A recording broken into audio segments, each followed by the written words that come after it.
So I think the main idea here, we're going to convert a lot of this into social media content, Yeah. which you're no newbie at. Been around. Yeah.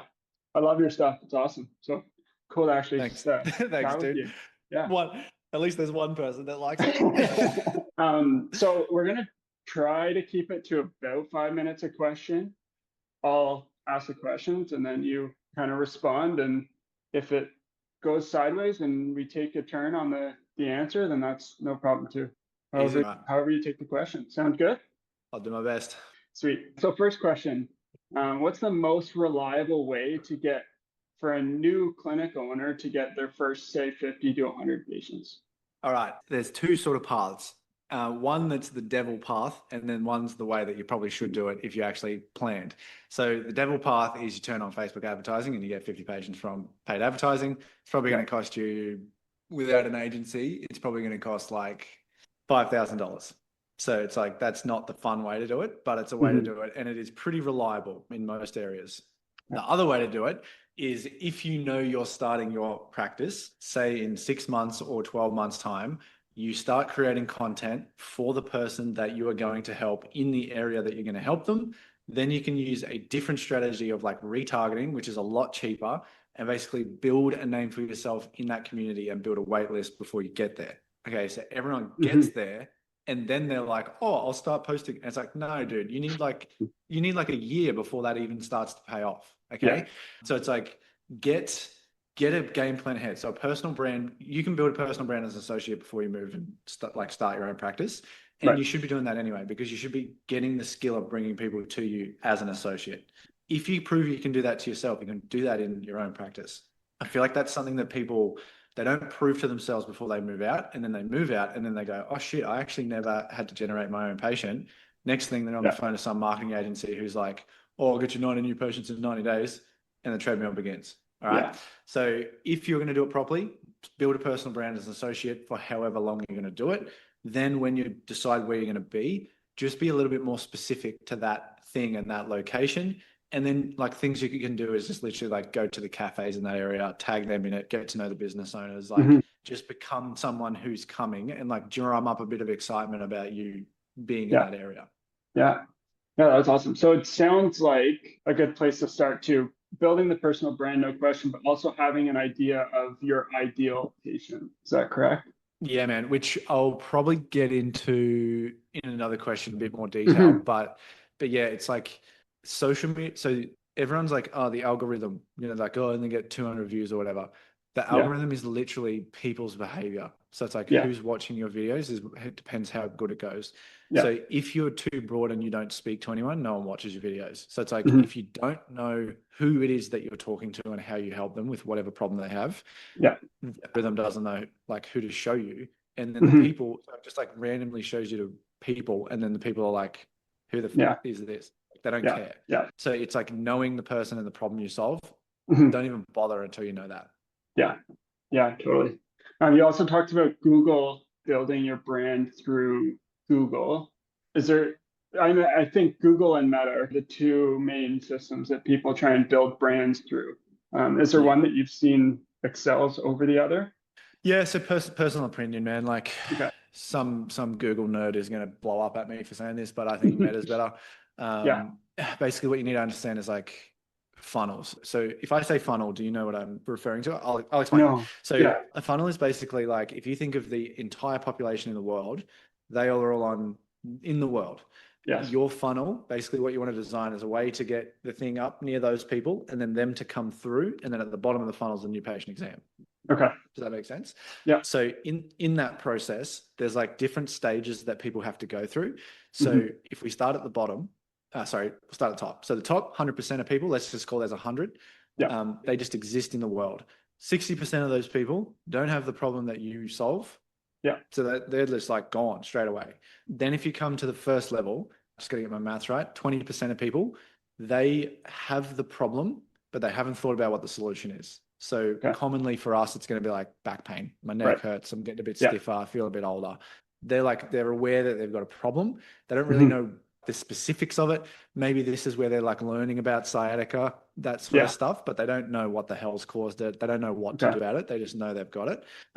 Then the next level is like, so you come down another level and you've got solution aware. So now they're like sciatica, chiro, physio, osteo, some yoga body, stretchy thingy. Like they know that there's options.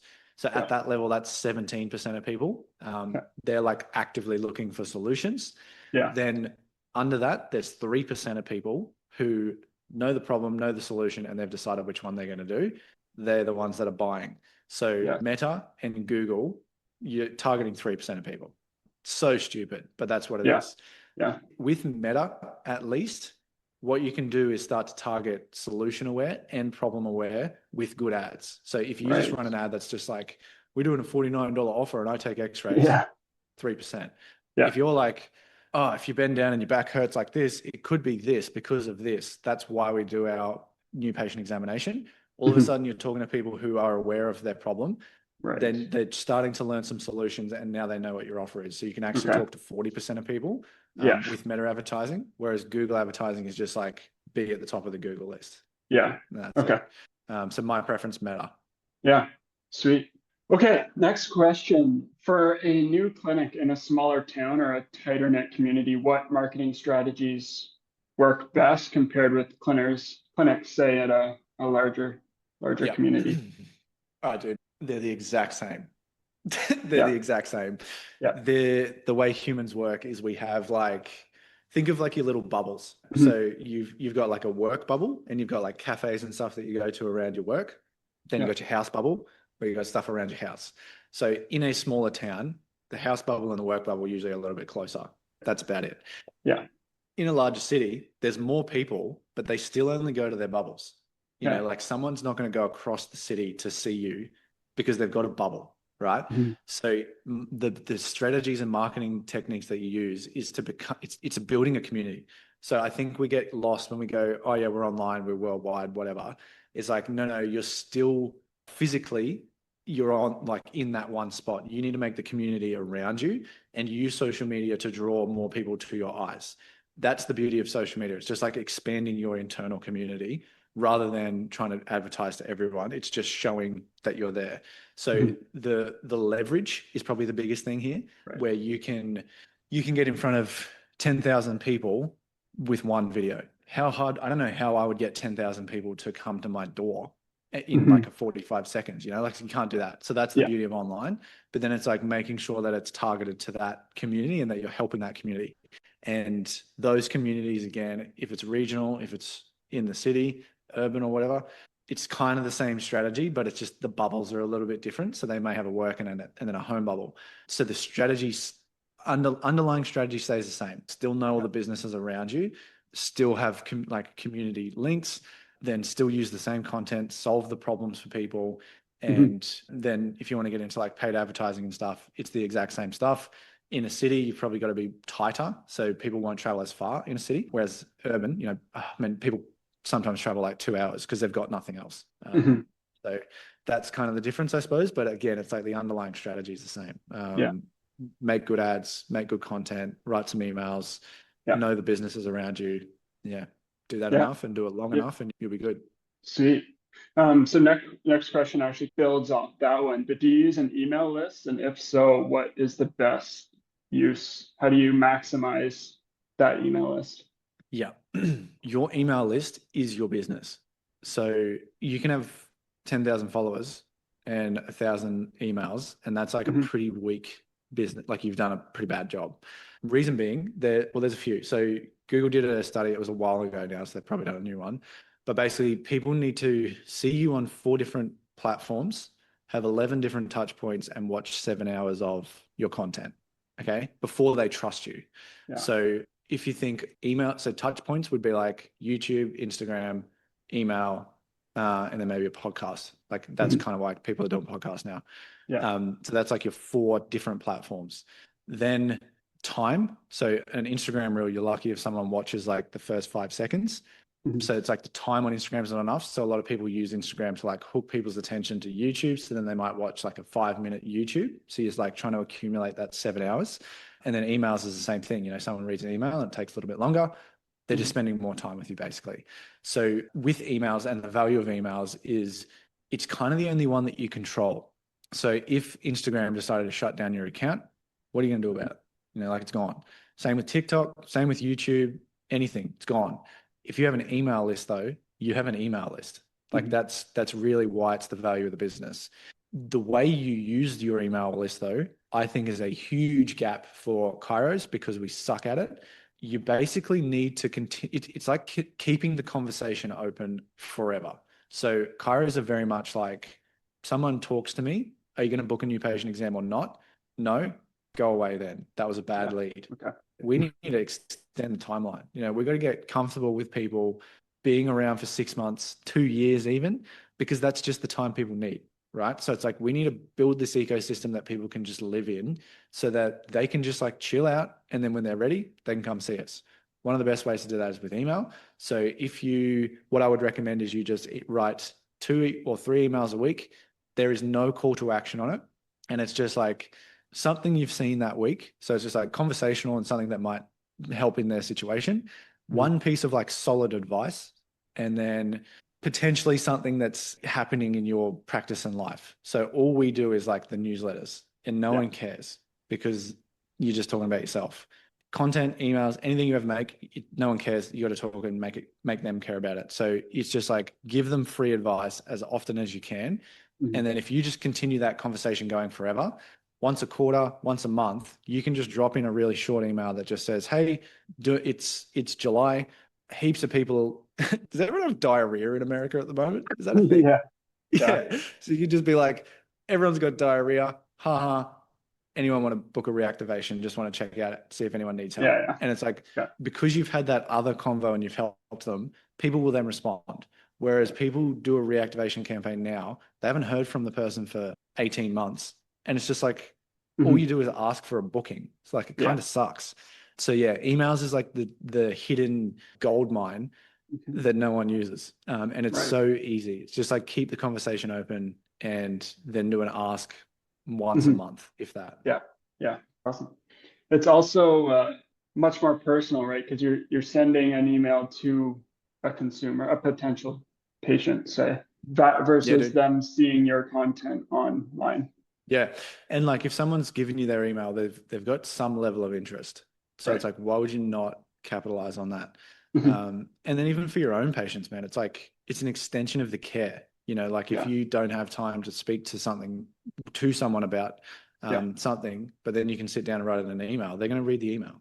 Yeah, totally. That's awesome. Okay. Moving it over to social media. What advice and social media topics would you recommend for individuals who want to build their social media brand, but aren't necessarily ready to jump in front of a camera? The reason you're not prepared to jump in front of a camera is because you don't have a why. So you don't know why you need to do it. So it's easy to say no. Yeah. So before you think of topics, anything like that, it's like, you need to work out why you're doing it. So, and that's maybe like a bigger purpose for yourself. I'm not sure, but you need to work out like why you're doing it. And it's the same with anything. You know, why would you write emails? Why would you become a chiro? It's like, there's obviously a bigger reason to all of this. Yeah. So then once you sort of give yourself enough and you're like, okay, my patients need me on social media so that I can help them a little bit more, you need to like go in on who. So again, it's like, the algorithm doesn't know who to show your stuff to because you don't know who you're talking to. So you need to really lock in on a problem. So an example was someone I was chatting to the other day. He, I think, had like a bit of trouble falling pregnant, like with his wife. And then it kind of turned out that it was maybe him. So then he like worked out there's this like 90-day sperm cycle thing that you're supposed to like prepare yourself for. So he did that. And then he was like, okay, I want to help men who don't know that so that they can get better. And it's like, how does that have anything to do with chiro? Well, obviously you're not going to say, I'm going to adjust you and then your sperm's going to be better. It's like, it's like, that's a part of the process, right? Like that's one little piece, but then it was like supplementation, diet, exercise. Like there was all this other stuff, which is like his protocol to solve the problem of men's health. So so for him, it's like, now his why thing is like helping freaking men understand that it may be them and what the protocol is to solve that. Then it's like, okay, well then what do I talk about? What are the things that you need to do that? Oh, it's all this stuff. Well, then they're all the things that you talk about. So that's like where you get the ideas from for who you talk to. And the whole goal is if you can talk to someone so well that they're just sitting there and they're like, how did you know that? Like, how do you know that about me already? That's when your content's actually gonna go somewhere, because the algorithm's just like, it'll just pierce through and it'll just hit that audience. And then you'll just have this like cult that's just like, you're no longer a chiro, you're the guy that solves that problem or girl. And then getting in front of the camera, like you've got so many ideas in your head, you forget about that. That's not a problem for you anymore. Yeah. Just getting in front of the camera is the hardest part. Yeah. Set it up, get it ready, and it's have the why, man. It's like have the underlying drive of why you're doing it. Otherwise, it's just talking to a camera. And it's very much like the fear is very much the same as public speaking. It's a very similar experience. But I don't know, man. I feel like we're all adults now. If you really want to make a mark, you got to do some stuff that makes you uncomfortable. You're going to have a bit of a sweaty ass for the first few videos, but after that, you get past it. Yeah, totally. Do you think it's possible to build a social media presence in today's world of social media without getting in front of the camera? No, I don't think. Oh, yeah, you can. You can. So I just practiced and I never used social media. I never did any of that stuff. Then when I moved and I wanted to start helping chiros with this stuff, no one knew who I was. So then I had to spend all this time building this brand to prove to people that I knew what I was talking about, even though I knew what I was talking about before. If you don't, you need to be proud of your own name and go in on your own name and build the brand around your own name. People building like brandless AI things don't fully believe in themselves and the thing that they built. And that's why they hide behind something else. Yeah. So you need to get on a hill and you need to stand on it and you need to shout from it. And you'd be better off building a smaller community that's more engaged in on you and they believe you than having a huge account that no one knows who's behind it. Like it's just shit. You won't get any engagement from that. And what I mean by engagement is people actually booking fucking appointments. Converting. So it's, you're better off having 1,000 followers with 500 people who are actively engaged than 100,000 with 100. Like it just, it's such a different game. Yeah, totally. Social media like Instagram is a great way to grow your following, but do you have strategies to target local audiences with that content? Yeah, man. So first one's just like geographical tagging. So go to the cafe, tag a minute. You think of like, if you ever want anything to work, think of what the other person wants and then do it. So everyone wants to use social media, but a lot of people are scared to do it. If you go to a cafe and you tag them in your story, they're going to share it to their story. You know, it's just like how they operate because they want to post on social media too.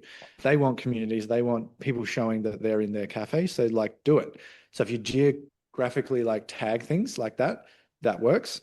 Then collaborate with businesses in your area too. Go to the gym, work out with the guy, collaborate. Then in terms of like actual strategy, inside of Meta, you can target specific locations. So you can like, I can literally put a radius around my business and make sure that everyone in my radius sees my videos thing. So there's an actual paid strategy. It's not that expensive. It's like a couple of bucks a day. That's probably not going to get you a lead, like an actual booking, but it gets you the eyeballs on your stuff, which is just as invaluable as a lead. Like again, if you talk long term, it's like if you get someone's eyeballs, they get a good impression, they know you're there, they follow you, maybe they download some stuff, they get on your email list, and then they're seeing content in your emails. It's only a matter of time before they book in. The more they see your face, the more trust is built, which is kind of like what we had just chatted. Exactly, dude. That's awesome. It. It's just the more time spent. Yeah. I feel like, like what we do is it's like new patient exam and then report of findings, and we try and build all this trust to then start this long-term care journey. And it's like, there's this whole thing on this side that we could have done before. Like imagine if someone knew who you were, knew what you're about, knew your costs, knew everything, and they still showed up for a new patient exam. Like they're going to walk in and be like, dude, I know everything about you. Fix my shit. Let's get going. Like it's a completely different conversation. Totally. So I've watched a lot of your social media content, like a lot of people, and I've noticed that it consistently kind of generates strong engagement. Do you follow a specific structure framework when creating posts to maximize interactions? Not really. I have my ones that I like making. So I have like they're just styles, like content types. So Right. I'll make super low edit, just like I'll either yap, Hmm. I'll stand in front of a chalkboard, Yeah. Yeah. I'll react to a video, and then I'll make like an image post. So it's like you get Yeah. your styles. Okay. So you might not like those styles, but then you go find your other styles. Hmm. But the styles aren't real. The styles are what make it easy. So it's like I now have a bit of a process of making those. It only takes me like 10 minutes, right? Yeah. Because I'm sort of consistently making the same stuff. That doesn't drive the engagement. What drives the engagement is knowing the person. Okay. So I know chiropractors so fucking well that I can speak what their thoughts are to them. So Yes. what you do is you call out one of their thoughts and then you challenge it within the first 3 seconds. So it might be Hmm. like, which you see all the time now. It's like, if I go back to the other example, this sounds brutal, probably wouldn't use this, but it's like, you might think it's like everyone blames the female for struggling to fall pregnant, Yes. but it's actually Yeah. the male, Right. and then it's like, what the fuck, like what? Yeah. Straight away. Yeah. So then, Huh. because you know that guy's thinking that it's probably the female, but then you're like, oh shit, hang on, it could be me. And it's like, Hmm. what's he going to say next? And then that's when you get to go into a little bit of the education. But I think where we start is it's like, we don't know the person. So then we're just like, if you want to improve your men's health, these are 3 exercises you should do. And Yeah. it's like, I don't have any reason to watch that. Yeah. But you might have said the same content, but I don't care Yeah. because you haven't made me think of anything. So yeah, that hook at the start has got to be like a direct thought that they're thinking. And then also just keep 1 point per video. It's like one thing. A lot of Hmm. times we're trying to get too much across. It's just like one thing, 45 Yeah. second video, bang, get the Yeah. point across, let it settle. I think we can get caught up in like going too deep on like structures and how things are got to be. It's just, if you know the person, you know how to talk to them. Hmm. So that's what I would spend more time doing, is like figuring it, like deeply thinking about who that person is, Yeah. relating it more to chiro. Like you can do a symptom, like you can relate to a symptom. You Hmm. can relate to a stage of life. So dad, mum, athlete, sports person, like stage of life, Yeah. and then also like passions. So pickleball, tennis, you Yeah. can go in on any of those things. And the reason being, what they're experiencing, like a sciatica, it's like, your leg's dead when you're sitting on the toilet, and they're like, Hmm. oh yeah, it is. Or if it's like a pickleballer, I don't know anything about pickleball. Tennis, Yeah. it's like when you do your serve, back your Yeah. shoulder hurts because of this, and then they're like, Right. oh, it does. So yeah, like knowing those things and going right in on those, that's when you can like call out the things that is going through their head already. Yeah. And then that's when you'll just get that bit more of a bite, because I think it's relatability. They're like, yeah, this guy gets it. Like that's my guy or girl. Hmm. So yeah, it's that really just understanding who you're talking to, and that helps the algorithm too, because it just goes and Yeah. finds more of those people. Yeah. Sometimes finding the issue in that the person didn't even realize is the issue has the biggest Yeah. impact. Yeah. Yeah, it's putting words to their thoughts for them, Hmm. really. This one's with respect to the reported findings, which we kind of touched on earlier, but how do you structure a report of findings or a care plan conversation so that patients understand the value of care without feeling salesy or fear-based or unethical? Okay. If you're at this stage, nothing really that you put in your scripting is going to change much, because you haven't built, they just don't trust you enough. That's why Hmm. you feel salesy. You're trying to Yeah. build someone's trust in the moment you're about to ask them for money. So you need to go back. So it's like, okay, if you're struggling with sales, there's an issue with your marketing. And then if there's an Hmm. issue with your marketing, there's an issue with your product. So a lot of chiros will blow up at me for saying this, but if your only product is 26 adjustments over 3 months and that's all you Hmm. do, you're going to fucking struggle to market that, because that's not a Yeah. problem that people want, and Yeah. even like corrections and stuff, I don't have any opinion for or against, but it's like, people aren't walking around saying, oh God, I need to get that curve back in my neck. That's Yeah. not a thought. That's a Yeah. goal that we've got, and then we push on them. Hmm. So it's like, understand the person, create the product to solve their problem, talk about it in a way that they understand. And then by the time you sell, you're not selling, you're inviting. You're like, hey, I already Yeah. have the answer for this. Do you want to come and do it with me or not? And then they'll Right. be like, yeah. So I would actually say, like, if you're getting to that point, look further upstream. Looking further upstream can be like the new patient exam. Like, did you miss a few things? Did you not build rapport then? That's how I used to think. Now I would be like, if I haven't had a conversation with someone before they book a new patient exam, it's going to be a tough Yeah. process, because it's like they don't know what I'm about. They Mhm. don't know what my processes are, what problem I solve. So by the time I sit down for a report, it's going to be like pushing shit uphill. Yeah. So I would much rather push it all further forward, and I would even like Mhm. hold people off on new patient exams. I'd be like, look, try these things. If you don't try this, if this doesn't work, this is what I do, just by the way, if you want to do it. But again, it's like, don't book in until you are ready to commit, because that's, if you're in, you're in. Like that's what we're doing. Yeah, Probably not totally. the answer you wanted. Yeah, no, no, totally fair. You gotta, yeah. Another question, is there a golden rule that you recommend to every chiro business owner, whatever the situation, location, just something that gives guidance?